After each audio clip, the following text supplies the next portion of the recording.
Dizemos não ao racismo. Decimos no al racismo. Non au racisme.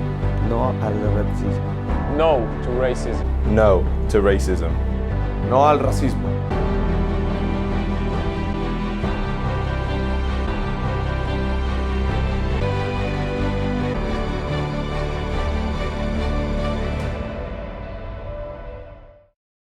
Top 10 most racist moments in football. Number 10. Mario Balotelli. Balotelli gave Brescia the lead after 18 minutes of the match against Lazio in January, and shortly afterwards complained to the referee about the abuse.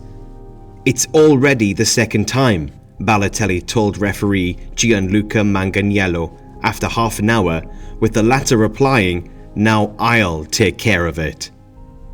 The referee briefly interrupted the match, and Lazio coach Simone Inzaghi gestured in front of the visiting fans to stop the chanting.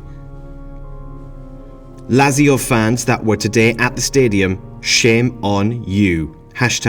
#say no to racism, Balotelli posted on his Instagram after the game.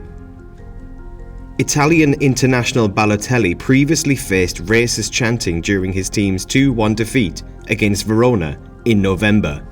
In the 55th minute of the match, Mario Balotelli decided he had heard enough. Taunted by a chorus of monkey chants from fans of the opposing Verona team, the 29-year-old, who was one of Italy's best-known sportsmen, opted to hoof the ball into the stands, forcing the referee to halt the game. Number 9. Dani Alves. One of the most popular clips of the last few years involves Barcelona's ex-right-back Dani Alves. The marauding Brazilian defender was playing against Spanish opposition Villarreal, but was subjected to a fan throwing a banana at him. After it hit the turf, Alves picked up the banana and took a bite, before taking a corner. Villarreal was later fined around $15,000 for the incident by the Spanish Football Federation. This sparked a global social media drive against racism, with a number of different players getting involved. Depicting eating a banana, it was later satirized by the likes of Sergio Aguero and Luis Suarez. Number 8. John Terry.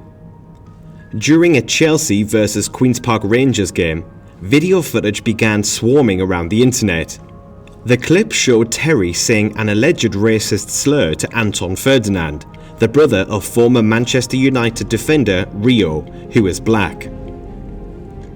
This incident gained plenty of momentum as papers from around the world picked up on it. In an embittered Crown Court case which lasted 4 days, former England skipper Terry was found innocent of racial abuse. Number 7. Luis Suarez. In a match between Liverpool and Manchester United in 2011, Luis Suarez was accused of abusing Patrice Evra using racial slurs.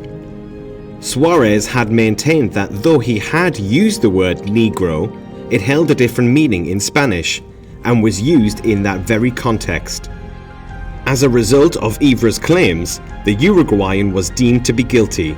The racial abuse charge carried a hefty fine in the region of $90,000, while Suarez was banned from playing for 8 matches. However, this did not help matters, and in a later game at Old Trafford, it came to a head.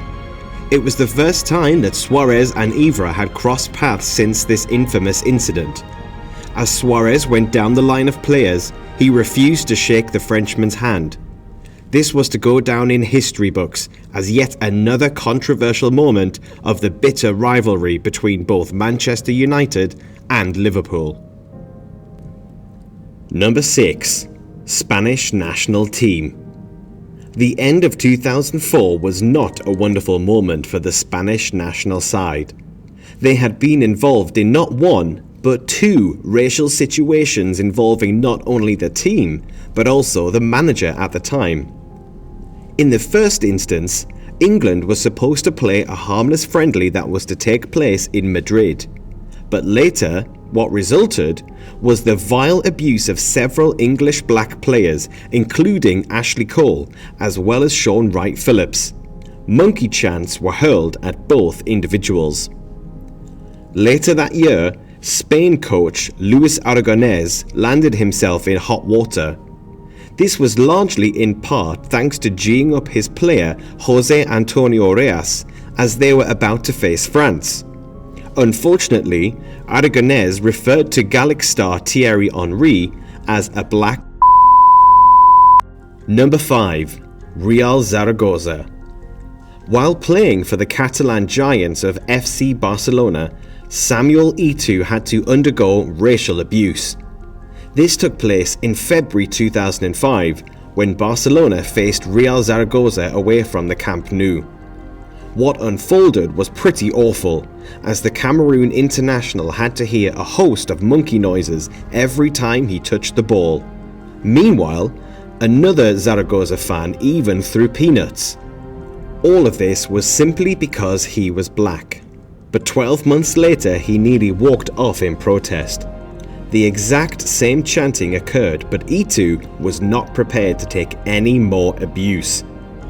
When Eto'o almost walked off the pitch, he could be seen saying in Spanish, "No más," or "no more," over and over again. Number 4. Paulo Di Canio.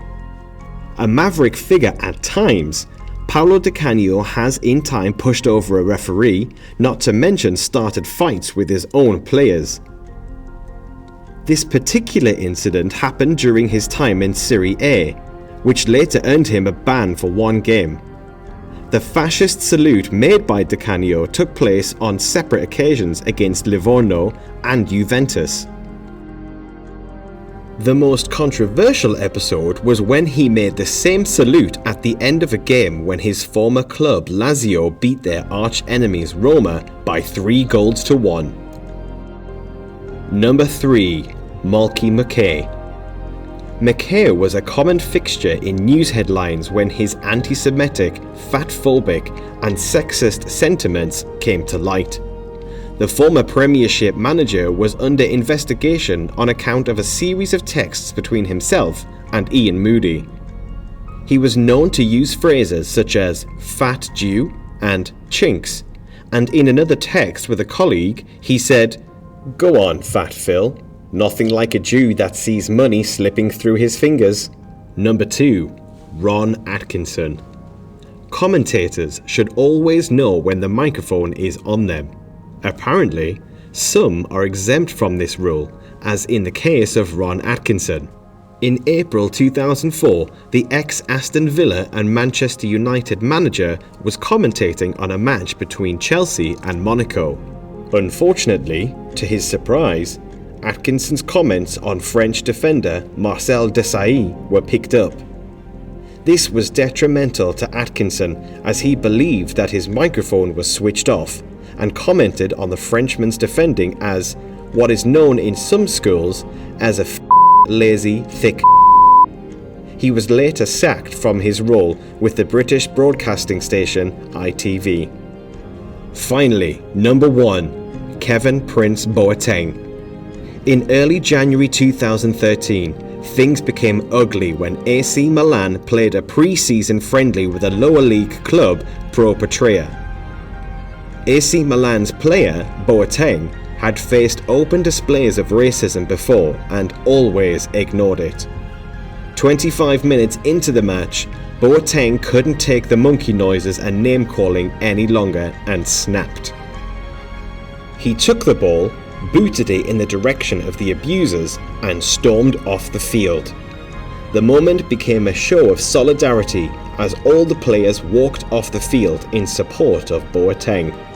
He later told the reporters, "I said to myself, in this kind of environment, in this situation, I don't want to play football anymore."